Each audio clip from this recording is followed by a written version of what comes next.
ഹൈക്കമാൻഡുമായുള്ള കൂടിക്കാഴ്ചയ്ക്ക് ശേഷവും കേരള സർക്കാരിന്റെ വ്യാവസായിക നേട്ടം സംബന്ധിച്ച ലേഖനത്തിൽ ഉറച്ച ശശി തരൂർ എം പി. കേന്ദ്രത്തിന്റെയും അന്താരാഷ്ട്ര ഏജൻസികളുടെയും ഡാറ്റ അവലംബമാക്കിയാണ് ലേഖനമെന്നും കേരളത്തിന് വേണ്ടിയാണ് എഴുതിയതെന്നും ശശി തരൂർ പ്രതികരിച്ചു. അതേസമയം അന്താരാഷ്ട്ര ഏജൻസികൾക്ക് ഡാറ്റ നൽകുന്നത് സർക്കാരാണെന്ന മറുപടിയുമായി രമേശ് ചെന്നിത്തല രംഗത്തെത്തി. ഹൈക്കമാൻഡുമായുള്ള കൂടിക്കാഴ്ചയ്ക്ക് ശേഷവും നിലപാടിൽ മാറ്റമില്ലെന്ന് ആവർത്തിക്കുകയാണ് ശശി തരൂർ എം പി. താൻ എഴുതിയ കാര്യങ്ങൾക്ക് അടിസ്ഥാനമായ വിവരങ്ങൾ എവിടെ നിന്ന് ലഭിച്ചുവെന്ന് ലേഖനത്തിൽ തന്നെ വ്യക്തമാക്കിയിട്ടുണ്ട്. CPIM നൽകിയ ഡേറ്റ പ്രകാരമല്ല തന്റെ ലേഖനം. ഗ്ലോബൽ സ്റ്റാർട്ടപ്പ് ഇക്കോസിസ്റ്റം റിപ്പോർട്ടും ഈസ് ഓഫ് ഡൂയിങ് ബിസിനസ് റാങ്കിനെയും അടിസ്ഥാനമാക്കിയാണ് ലേഖനം. കേരളത്തിന് വേണ്ടി മാത്രമാണ് താൻ എഴുതിയതെന്നും ശശി തരൂർ എം പി പ്രതികരിച്ചു. നോക്ക്, ഞാൻ ആ ഡേറ്റ സൈറ്റ് ചെയ്ത സോഴ്സസ് ഒക്കെ ആർട്ടിക്കിളുണ്ട്. ഇനി വേറെ സോഴ്സസിൽ വേറെ ഡേറ്റ ഉണ്ടെങ്കിൽ അത് കാണാൻ തയ്യാറാണ് ഞാൻ. നിങ്ങൾക്കറിയാം, ഞാൻ എല്ലാം ഒരു അടിസ്ഥാനത്തിലേ എഴുതുള്ളൂ.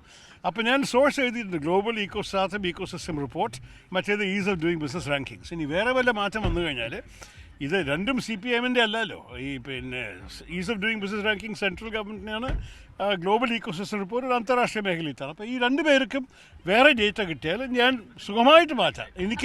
എനിക്ക് ഞാൻ ആർക്കും വേണ്ടി ഞാൻ കേരളത്തിന് വേണ്ടി മാത്രമാണ് സംസാരിക്കുന്നതും എഴുതുന്നതും, വേറെ ആർക്കും വേണ്ടിയിട്ടല്ല.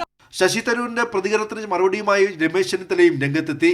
അന്താരാഷ്ട്ര ഏജൻസികൾക്ക് ഡേറ്റകൾ നൽകുന്നത് സർക്കാർ തന്നെയാണെന്നായിരുന്നു രമേശ് ചെന്നിത്തലയുടെ മറുപടി. ഈ സർക്കാരിനെതിരായിട്ട് എല്ലാ കോൺഗ്രസ് പ്രവർത്തകരും ഒറ്റക്കെട്ടായി നടത്തുന്ന ഒരു പോരാട്ടമാണ്. അതിനോടൊപ്പം അദ്ദേഹം ഉണ്ടാകണം എന്ന് തന്നെയാണ് എൻ്റെ അഭിപ്രായം. അത് ഞാൻ നേരത്തെ പറഞ്ഞിട്ടുള്ളതാണ്. അത് അന്താരാഷ്ട്ര ഏജൻസികൾ തന്നെ കൊടുക്കുന്ന ഈ ഗവൺമെന്റ് തന്നെ ആയിരിക്കുമല്ലോ.